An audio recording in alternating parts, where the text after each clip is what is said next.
အာလုံသောဓမ္မမိတ်ဆွေသူတော်ကောင်းပေါင်းတို့ရှင်ဘာကုလမထေမြတ်သည်မြတ်စွာဘုရားရှင်၏သာသနာတော်တွင်အနာယောဂအနည်းဆုံးရှိသူအဖြစ်နေမေကြီးသောအက္ခတာဝကမထေမြတ်တစ်ပါးဖြစ်ပါသည်တတန်းရှိစွာနေထိုင်ခဲ့တော်လဲ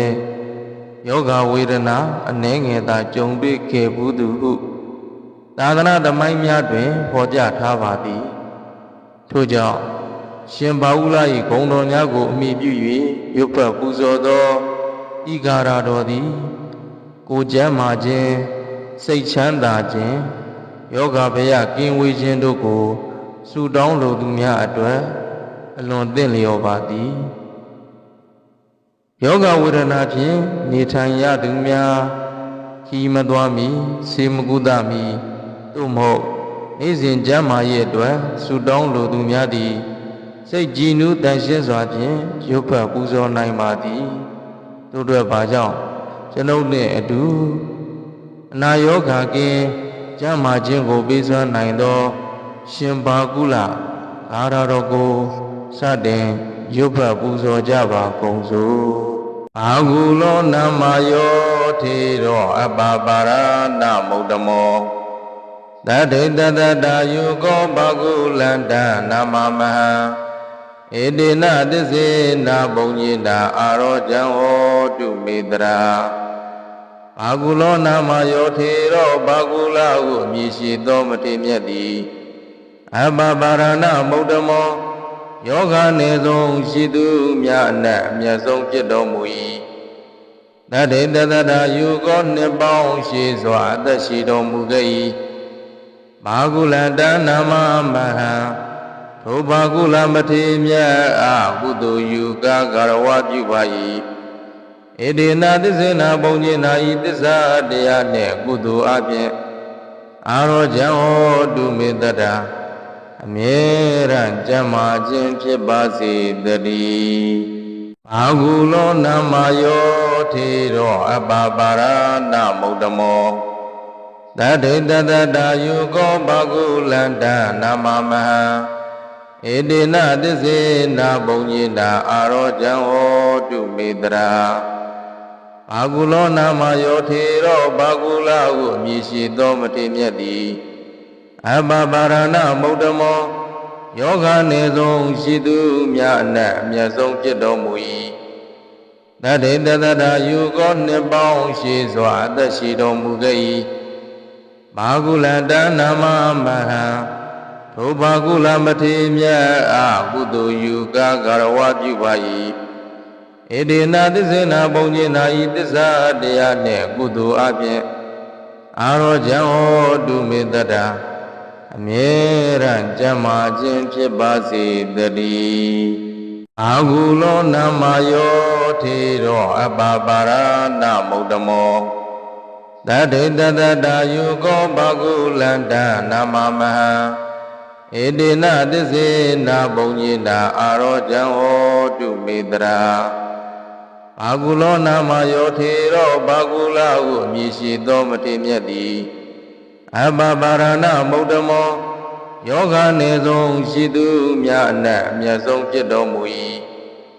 တတေတတတာယုကောနှစ်ပေါင်းရှိစွာအသက်ရှိတော်မူခဲ့၏ဘာဂုလန္တနာမမဟံထိုဘာဂုလမထေမြတ်အားကုသိုလ်ယူကားဂရဝပြုပါ၏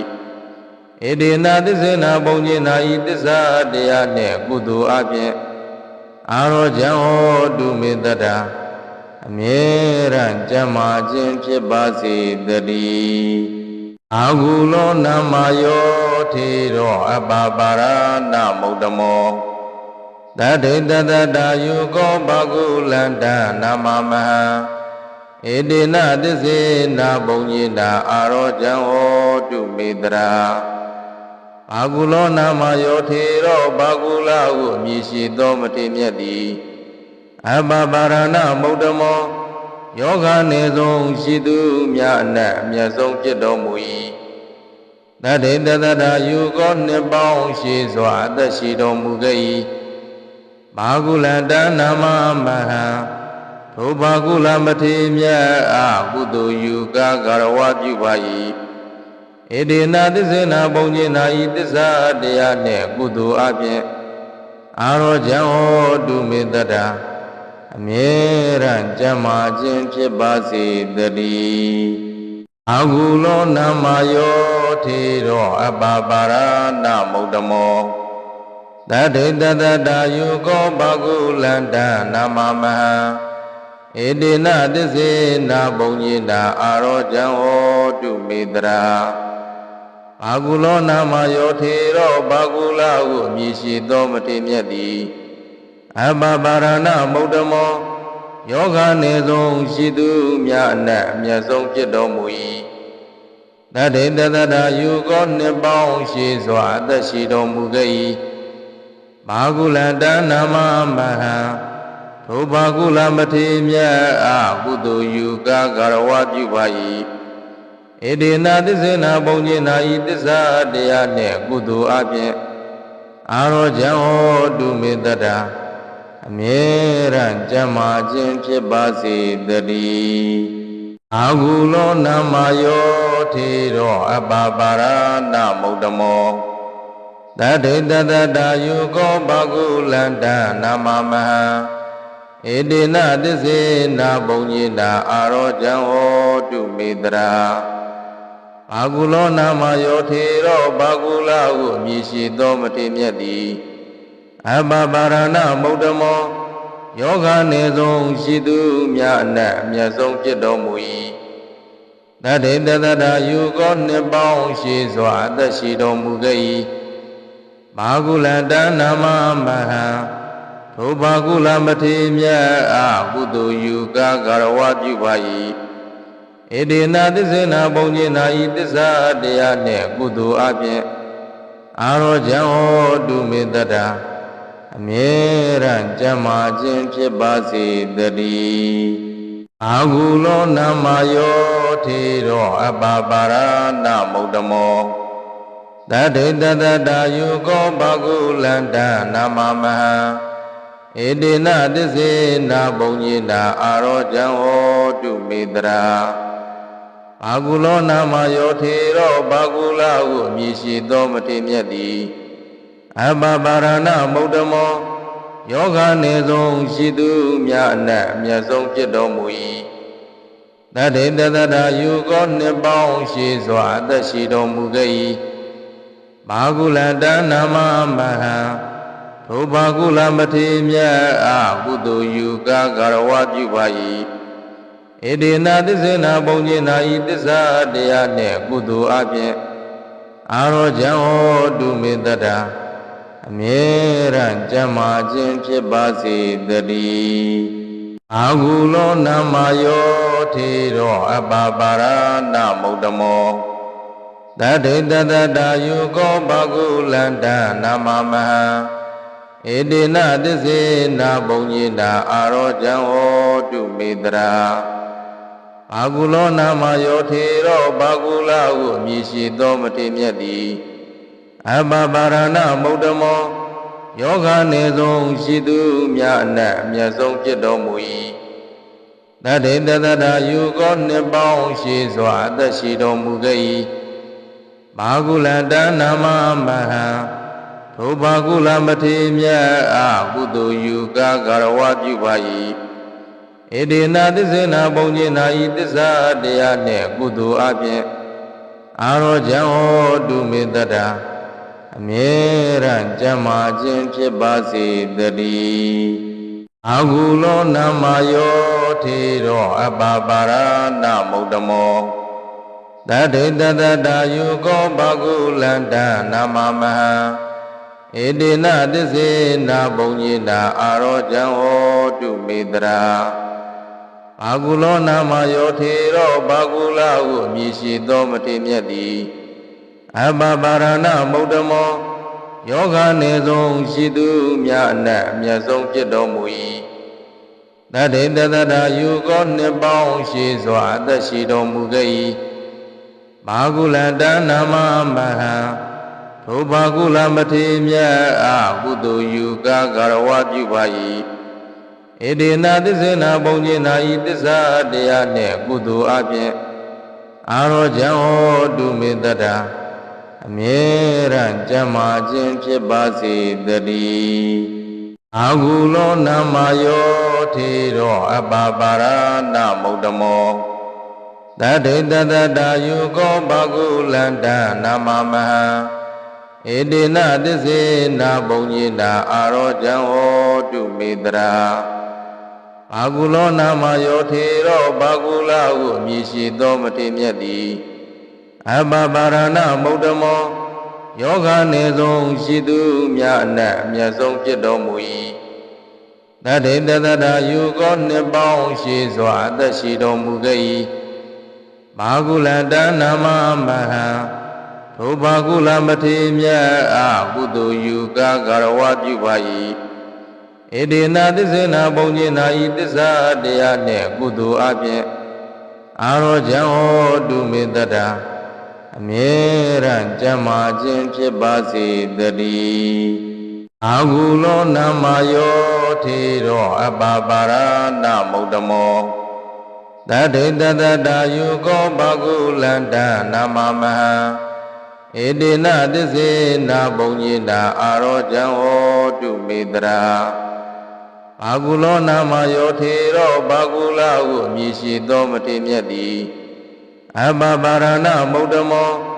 ယောဂနေဆုံးရှိသူမြတ်အနတ်အမြတ်ဆုံးဖြစ်တော်မူ၏တတေတတတာယုကောနှစ်ပေါင်းရှိစွာအသက်ရှိတော်မူခဲ့၏ဘာဂုလန္တနာမမဟံထိုဘာဂုလမထေမြတ်အားကုသိုလ်ယူကားဂရဝပြုပါ၏ဧတေနသစ္စေနာဘုံညေနာဤသစ္စာတရားနှင့်ကုသိုလ်အပြင်အာရောဇံဟောတုမေတ္တာအမြဲတမ်းကျမ်းမာခြင်းဖြစ်ပါစေတည်း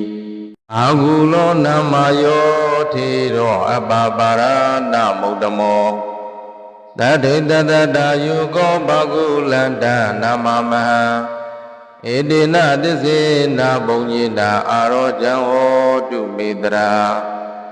ဘာဂုလောနာမယောထေရောဘာဂုလဟုအမည်ရှိသောမထေမြတ်သည်အပပါရဏမုဒ္ဓမောယောဂနေဆုံးရှိသူမြတ်အနတ်အမြတ်ဆုံးဖြစ်တော်မူ၏တတေတတတာယုကောနှစ်ပေါင်းရှိစွာအသက်ရှိတော်မူခဲ့၏ဘာဂုလန္တနာမမဟံထိုဘာဂုလမထေမြတ်အားကုသိုလ်ယူကားဂရဝပြုပါ၏ဧတေနသစ္စေနာဘုံညေနာဤသစ္စာတရားနှင့်ကုသိုလ်အပြင်အာရောဇံဟောတုမေတ္တာအမြဲတမ်းကျမ်းမာခြင်းဖြစ်ပါစေတည်းဘာဂုလောနာမယောထေရောအပပါရဏမုဒ္ဓမောတတေတတတာယုကောဘဂုလန္တနာမမဟံဧတေနသစ္စေနာဘုံညေနာအာရောဇံဟောတုမေတ္တာဘာဂုလောနာမယောထေရောဘာဂုလဟုအမည်ရှိသောမထေမြတ်သည်အပပါရဏမုဒ္ဓမောယောဂနေဆုံးရှိသူမြတ်အနတ်အမြတ်ဆုံးဖြစ်တော်မူ၏တတေတတတာယုကောနှစ်ပေါင်းရှိစွာအသက်ရှိတော်မူခဲ့၏ဘာဂုလန္တနာမမဟံထိုဘာဂုလမထေမြတ်အားကုသိုလ်ယူကားဂရဝပြုပါ၏ဧတေနသစ္စေနာဘုံညေနာဤသစ္စာတရားနှင့်ကုသိုလ်အပြင်အာရောဇံဟောတုမေတ္တာအမြဲတမ်းကျမ်းမာခြင်းဖြစ်ပါစေတည်းအာဟုလောနာမယောထေရောအပပါရဏမုဒ္ဓမောတတေတတတာယုကောဘဂုလန္တနာမမဟံဧတေနသစ္စေနာဘုံညေနာအာရောဇံဟောတုမေတ္တာဘာဂုလောနာမယောထေရောဘာဂုလဟုအမည်ရှိသောမထေမြတ်သည်အပပါရဏမုဒ္ဓမောယောဂနေဆုံးရှိသူမြတ်အနတ်အမြတ်ဆုံးဖြစ်တော်မူ၏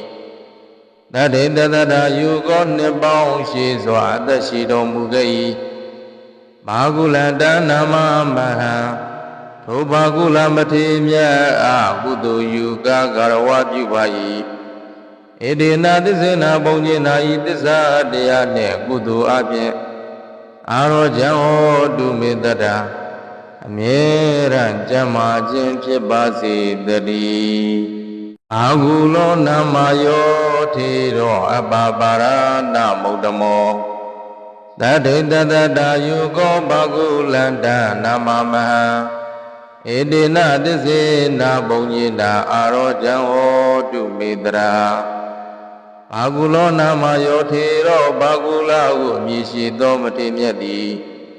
အပပါရဏမုဒ္ဓမောယောဂနေဆုံးရှိသူမြတ်အနတ်အမြတ်ဆုံးဖြစ်တော်မူ၏တတေတတတာယုကောနှစ်ပေါင်းရှိစွာအသက်ရှိတော်မူခဲ့၏ဘာကုလန္တနာမမဟံထိုဘာကုလမထေမြတ်အားကုသိုလ်ယူကားဂရဝပြုပါ၏ဧတေနသစ္စေနာဘုံညေနာဤသစ္စာတရားနှင့်ကုသိုလ်အပြင်အာရောဇံဟောတုမေတ္တာအမြဲတမ်းကျမ်းမာခြင်းဖြစ်ပါစေတည်းအာဂုလောနာမယောထေရောအပပါရဏမုဒ္ဓမောတတေတတတာယုကောဘဂုလန္တနာမမဟံဧတေနသစ္စေနာဘုံညေနာအာရောဇံဟောတုမေတရာအာဂုလောနာမယောထေရောဘဂုလဟုအမည်ရှိသောမထေမြတ်သည်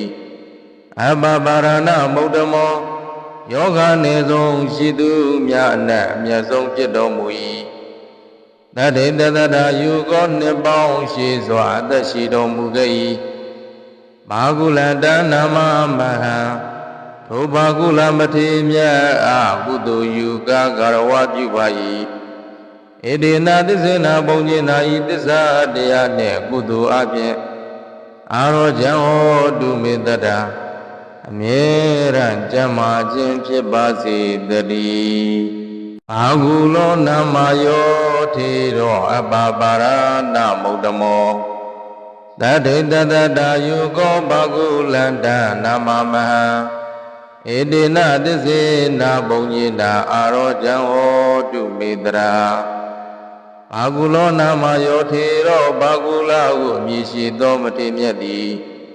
အပပါရဏမုဒ္ဓမောယောဂနေဆုံးရှိသူမြတ်အနတ်အမြတ်ဆုံးဖြစ်တော်မူ၏တတေတတတာယုကောနှစ်ပေါင်းရှိစွာအသက်ရှိတော်မူခဲ့၏ဘာကုလန္တနာမမဟံထိုဘာကုလမထေမြတ်အားကုသိုလ်ယူကားဂရဝပြုပါ၏ဧတေနသစ္စေနာဘုံညေနာဤသစ္စာတရားနှင့်ကုသိုလ်အပြင်အာရောဇံဟောတုမေတ္တာအမြဲတမ်းကျမ်းမာခြင်းဖြစ်ပါစေတည်းအာဂုလောနာမယောထေရောအပပါရဏမုဒ္ဓမောတတေတတတာယုကောဘဂုလန္တနာမမဟံဧတေနသစ္စေနာဘုံညေနာအာရောဇံဟောတုမေတရာအာဂုလောနာမယောထေရောဘဂုလဟုအမည်ရှိသောမထေမြတ်သည်အပပါရဏမုဒ္ဓမောယောဂနေဆုံးရှိသူမြတ်အနတ်အမြတ်ဆုံးဖြစ်တော်မူ၏တတေတတတာယုကောနှစ်ပေါင်းရှိစွာအသက်ရှိတော်မူခဲ့၏ဘာကုလန္တနာမမဟံထိုဘာကုလမထေမြတ်အားကုသိုလ်ယူကားဂရဝပြုပါ၏ဧတေနသစ္စေနာဘုံညေနာဤသစ္စာတရားနှင့်ကုသိုလ်အပြင်အာရောဇံဟောတုမေတ္တာအမြဲတမ်းကျမ်းမာခြင်းဖြစ်ပါစေတည်းအာဂုလောနာမယောထေရောအပပါရဏမုဒ္ဓမောတတေတတတာယုကောဘဂုလန္တနာမမဟံဧတေနသစ္စေနာဘုံညေနာအာရောဇံဟောတုမေတရာအာဂုလောနာမယောထေရောဘဂုလဟုအမည်ရှိသောမထေမြတ်သည်အပပါရဏမုဒ္ဓမောယောဂနေဆုံးရှိသူမြတ်အနတ်အမြတ်ဆုံးဖြစ်တော်မူ၏တတေတတတာယုကောနှစ်ပေါင်းရှိစွာအသက်ရှိတော်မူခဲ့၏ဘာကုလန္တနာမမဟံထိုဘာကုလမထေမြတ်အားကုသိုလ်ယူကားဂရဝပြုပါ၏ဧတေနသစ္စေနာဘုံညေနာဤသစ္စာတရားနှင့်ကုသိုလ်အပြင်အာရောဇံဟောတုမေတ္တာအမြဲတမ်းကျမ်းမာခြင်းဖြစ်ပါစေတည်းအာဂုလောနာမယောထေရောအပပါရဏမုဒ္ဓမောတ တတေတတတာယုကောဘဂုလန္တနာမမဟံဧတေနသစ္စေနာဘုံညေနာအာရောဇံဟောတုမေတရာဘာဂုလောနာမယောထေရောဘာဂုလဟုအမည်ရှိသောမထေမြတ်သည်အဘပါရဏမုဒ္ဓမောယောဂနေဆုံးရှိသူမြတ်အနတ်အမြတ်ဆုံးဖြစ်တော်မူ၏တတေတတတာယုကောနှစ်ပေါင်းရှိစွာအသက်ရှိတော်မူခဲ့၏ဘာဂုလန္တနာမမဟံထိုဘာဂုလမထေမြတ်အားကုသိုလ်ယူကားဂရဝပြုပါ၏ဧတေနသစ္စေနာဘုံညေနာဤသစ္စာတရားနှင့်ကုသိုလ်အပြင်အာရောဇံဟောတုမေတ္တာအမြဲတမ်းကျမ်းမာခြင်းဖြစ်ပါစေတည်းအာဟုလောနာမယောထေရောအပပါရဏမုဒ္ဓမောတတေတတတာယုကောဘဂုလန္တနာမမဟံဧတေနသစ္စေနာဘုံညေနာအာရောဇံဟောတုမေတရာဘာဂုလောနာမယောထေရောဘာဂုလဟုအမည်ရှိသောမထေမြတ်သည်အဘပါရဏမုဒ္ဓမောယောဂနေဆုံးရှိသူမြတ်အနတ်အမြတ်ဆုံးဖြစ်တော်မူ၏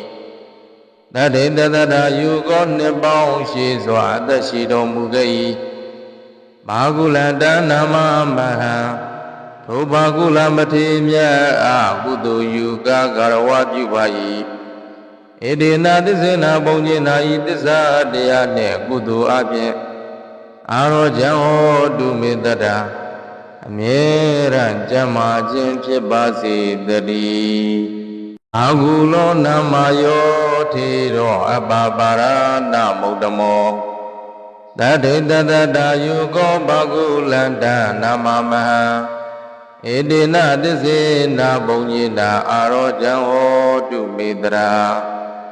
ဘာဂုလောနာမယောထေရောဘာဂုလဟုအမည်ရှိသောမထေမြတ်သည်အဘပါရဏမုဒ္ဓမောယောဂနေဆုံးရှိသူမြတ်အနတ်အမြတ်ဆုံးဖြစ်တော်မူ၏တတေတတတာယုကောနှစ်ပေါင်းရှိစွာအသက်ရှိတော်မူခဲ့၏ဘာဂုလန္တနာမမဟံထိုဘာဂုလမထေမြတ်အားကုသိုလ်ယူကားဂရဝပြုပါ၏ဧတေနသစ္စေနာဘုံညေနာဤသစ္စာတရားနှင့်ကုသိုလ်အပြင်အာရောဇံဟောတုမေတ္တာအမြဲတမ်းကျမ်းမာခြင်းဖြစ်ပါစေတည်းအာဟုလောနာမယောထေရောအပပါရဏမုဒ္ဓမောတတေတတတာယုကောဘဂုလန္တနာမမဟံဧတေနသစ္စေနာဘုံညေနာအာရောဇံဟောတုမေတရာဘာဂုလောနာမယောထေရောဘာဂုလဟုအမည်ရှိသောမထေမြတ်သည်အဘပါရဏမုဒ္ဓမောယောဂနေဆုံးရှိသူမြတ်အနတ်အမြတ်ဆုံးဖြစ်တော်မူ၏တတေတတတာယုကောနှစ်ပေါင်းရှိစွာအသက်ရှိတော်မူခဲ့၏ဘာဂုလန္တနာမမဟံထိုဘာဂုလမထေမြတ်အားကုသိုလ်ယူကားဂရဝပြုပါ၏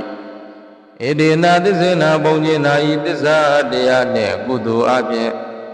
အာရောဇံဟောတုမေတ္တာအမြဲ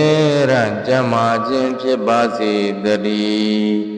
အာဟုလောနာမယောထေရောအပပါရဏမုဒ္ဓမောတတေတတတာယုကောဘဂုလန္တနာမမဟံဧတေနသစ္စေနာဘုံညေနာအာရောဇံဟောတုမေတရာဘာဂုလောနာမယောထေရောဘာဂုလဟုအမည်ရှိသောမထေမြတ်သည်အဘပါရဏမုဒ္ဓမောယောဂနေဆုံးရှိသူမြတ်အနတ်အမြတ်ဆုံးဖြစ်တော်မူ၏တတေတတတာယုကောနှစ်ပေါင်းရှိစွာအသက်ရှိတော်မူခဲ့၏ဘာဂုလန္တနာမမဟံထိုဘာဂုလမထေမြတ်အားကုသိုလ်ယူကားဂရဝပြုပါ၏ဧတေနသစ္စေနာဘုံညေနာဤသစ္စာတရားနှင့်ကုသိုလ်အပြင်အာရောဇံဟောတုမေတ္တာအမြဲတမ်းကျမ်းမာခြင်းဖြစ်ပါစေတည်းအာဟုလောနာမယောထေရောအပပါရဏမုဒ္ဓမောတတေတတတာယုကောဘဂုလန္တနာမမဟံ ဧတေနသစ္စေနာဘုံညေနာအာရောဇံဟောတုမေတရာဘာကုလောနာမယောထေရောဘာကုလဟုအမည်ရှိသောမထေမြတ်သည်အဘပါရဏမုဒ္ဓမောယောဂနေဆုံးရှိသူများအနက်အမြတ်ဆုံးဖြစ်တော်မူ၏တတေတတရာယုကောနှစ်ပေါင်းရှိစွာအသက်ရှိတော်မူခဲ့၏ဘာကုလတနာမမဟံထိုဘာကုလမထေမြတ်အားကုသိုလ်ယူကားဂရဝပြုပါ၏ဧတေနသစ္စေနာဘုံညေနာဤသစ္စာတရားနှင့်ကုသိုလ်အပြင်အာရောဇံဟောတုမေတ္တာအမြဲတမ်းကျမ်းမာခြင်းဖြစ်ပါစေတည်းအာဟုလောနာမယောထေရောအပပါရဏမုဒ္ဓမောတတေတတတာယုကောဘာကုလန္တနာမမဟံဧတေနသစ္စေနာဘုံညေနာအာရောဇံဟောတုမေတရာဘာကုလောနာမယောထေရောဘာကုလဟုအမည်ရှိသောမထေမြတ်သည်အဘပါရဏမုဒ္ဓမောယောဂနေဆုံးရှိသူများအနက်အမြတ်ဆုံးဖြစ်တော်မူ၏တတေတတရာယုကောနှစ်ပေါင်းရှိစွာအသက်ရှိတော်မူခဲ့၏ဘာကုလတနာမမဟံထိုဘာကုလမထေမြတ်အားကုသိုလ်ယူကားဂရဝပြုပါ၏ဧတေနသစ္စေနာဘုံညေနာဤသစ္စာတရားနှင့်ကုသိုလ်အပြင်အာရောဇံဟောတုမေတ္တာအမြဲတမ်းကျမ်းမာခြင်းဖြစ်ပါစေတည်းအာဟုလောနာမယောထေရောအပပါရဏမုဒ္ဓမောတတေတတတာယုကောဘာကုလန္တနာမမဟံဧတေနသစ္စေနာဘုံညေနာအာရောဇံဟောတုမေတရာဘာကုလောနာမယောထေရောဘာကုလဟုအမည်ရှိသောမထေမြတ်သည်အဘပါရဏမုဒ္ဓမောယောဂနေဆုံးရှိသူများအနက်အမြတ်ဆုံးဖြစ်တော်မူ၏တတေတတရာယုကောနှစ်ပေါင်းရှိစွာအသက်ရှိတော်မူခဲ့၏ဘာကုလတနာမမဟံထိုဘာကုလမထေမြတ်အားကုသိုလ်ယူကားဂရဝပြုပါ၏ဧတေနသစ္စေနာဘုံညေနာဤသစ္စာတရားနှင့်ကုသိုလ်အပြင်အာရောဇံဟောတုမေတ္တာအမြဲတမ်းကျမ်းမာခြင်းဖြစ်ပါစေတည်းအာဟုလောနာမယောထေရောအပပါရဏမုဒ္ဓမောတတေတတတာယုကောဘာကုလန္တနာမမဟံဧတေနသစ္စေနာဘုံညေနာအာရောဇံဟောတုမေတရာဘာကုလောနာမယောထေရောဘာကုလဟုအမည်ရှိသောမထေမြတ်သည်အဘပါရဏမုဒ္ဓမောယောဂနေဆုံးရှိသူများအနက်အမြတ်ဆုံးဖြစ်တော်မူ၏တတေတတရာယုကောနှစ်ပေါင်းရှိစွာအသက်ရှိတော်မူခဲ့၏ဘာကုလတနာမမဟံထိုဘာကုလမထေမြတ်အားကုသိုလ်ယူကားဂရဝပြုပါ၏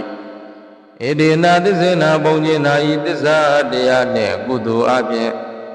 အာရောဇံဟောတုမေတ္တာအမြဲတမ်းကျမ်းမာခြင်းဖြစ်ပါစေတည်းအာဟုလောနာမယောထေရောအပပါရဏမုဒ္ဓမောတတေတတတာယုကောဘာကုလန္တနာမမဟံဧတေနသစ္စေနာဘုံညေနာအာရောဇံဟောတုမေတရာဘာကုလောနာမယောထေရောဘာကုလဟုအမည်ရှိသောမထေမြတ်သည်အဘပါရဏမုဒ္ဓမောယောဂနေဆုံးရှိသူများအနက်အမြတ်ဆုံးဖြစ်တော်မူ၏တတေတတရာယုကောနှစ်ပေါင်းရှိစွာအသက်ရှိတော်မူခဲ့၏ဘာကုလတနာမမဟံထိုဘာကုလမထေမြတ်အားကုသိုလ်ယူကားဂရဝပြုပါ၏ဧတေနသစ္စေနာဘုံညေနာဤသစ္စာတရားနှင့်ကုသိုလ်အပြင်အာရောဇံဟောတုမေတ္တာအမြဲတမ်းကျမ်းမာခြင်းဖြစ်ပါစေတည်းအာဟုလောနာမယောထေရောအပပါရဏမုဒ္ဓမောတတေတတတာယုကောဘာကုလန္တနာမမဟံဧတေနသစ္စေနာဘုံညေနာအာရောဇံဟောတုမေတ္တာဘ ဘာကုလောနာမယောထေရောဘာကုလဟုအမည်ရှိသောမထေမြတ်သည်အဘပါရဏမုဒ္ဓမောယောဂနေဆုံးရှိသူများအနက်အမြတ်ဆုံးဖြစ်တော်မူ၏တတေတတရာယုကောနှစ်ပေါင်းရှိစွာအသက်ရှိတော်မူခဲ့၏ဘာကုလတနာမမဟံထိုဘာကုလမထေမြတ်အားကုသိုလ်ယူကားဂရဝပြုပါ၏ဣတိနာသစ္စေနာဘုံညေနာဤသစ္စာတရားနှင့်ကုသိုလ်အပြင်အာရောဇံဟောတုမေတ္တာအမြဲတမ်းကျမ်းမာခြင်းဖြစ်ပါစေတည်းအာဟုလောနာမယောထေရောအပပါရဏမုဒ္ဓမောတတေတတတာယုကောဘဂုလန္တနာမမဟံဣတိနသစ္စေနာဘုံညေနာအာရောဇံဟောတုမေတ္တာဘာကုလောနာမယောထေရောဘာကုလဟုအမည်ရှိသောမထေမြတ်သည်အဘပါရဏမုဒ္ဓမောယောဂနေဆုံးရှိသူများအနက်အမြတ်ဆုံးဖြစ်တော်မူ၏တတေတတရာယုကောနှစ်ပေါင်းရှိစွာအသက်ရှိတော်မူခဲ့၏ဘာကုလတနာမမဟံထိုဘာကုလမထေမြတ်အားကုသိုလ်ယူကားဂရဝပြုပါ၏ဣတိနာသစ္စေနာဘုံညေနာဤသစ္စာတရားနှင့်ကုသိုလ်အပြင်အာရောဇံဟောတုမေတ္တာအမြဲတမ်းကျမ်းမာခြင်းဖြစ်ပါစေတည်းအာဟုလောနာမယောထေရောအပပါရဏမုဒ္ဓမောတတေတတတာယုကောဘဂုလန္တနာမမဟံဣတိနသစ္စေနာဘုံညေနာအာရောဇံဟောတုမေတ္တာဘာကုလောနာမယောထေရောဘာကုလဟုအမည်ရှိသောမထေမြတ်သည်အဘပါရဏမုဒ္ဓမောယောဂနေဆုံးရှိသူများအနက်အမြတ်ဆုံးဖြစ်တော်မူ၏တတေတတရာယုကောနှစ်ပေါင်းရှိစွာအသက်ရှိတော်မူခဲ့၏ဘာကုလတနာမမဟံထိုဘာကုလမထေမြတ်အားကုသိုလ်ယူကားဂရဝပြုပါ၏ဣတိနာသစ္စေနာဘုံညေနာဤသစ္စာတရားနှင့်ကုသိုလ်အပြင်အာရောဇံဟောတုမေတ္တာအမြဲတမ်းကျမ်းမာခြင်းဖြစ်ပါစေတည်းအာဟုလောနာမယောထေရောအပပါရဏမုဒ္ဓမောတတေတတတာယုကောဘဂုလန္တနာမမဟံဣတိနသစ္စေနာဘုံညေနာအာရောဇံဟောတုမေတ္တာဘာကုလောနာမယောထေရောဘာကုလဟုအမည်ရှိသောမထေမြတ်သည်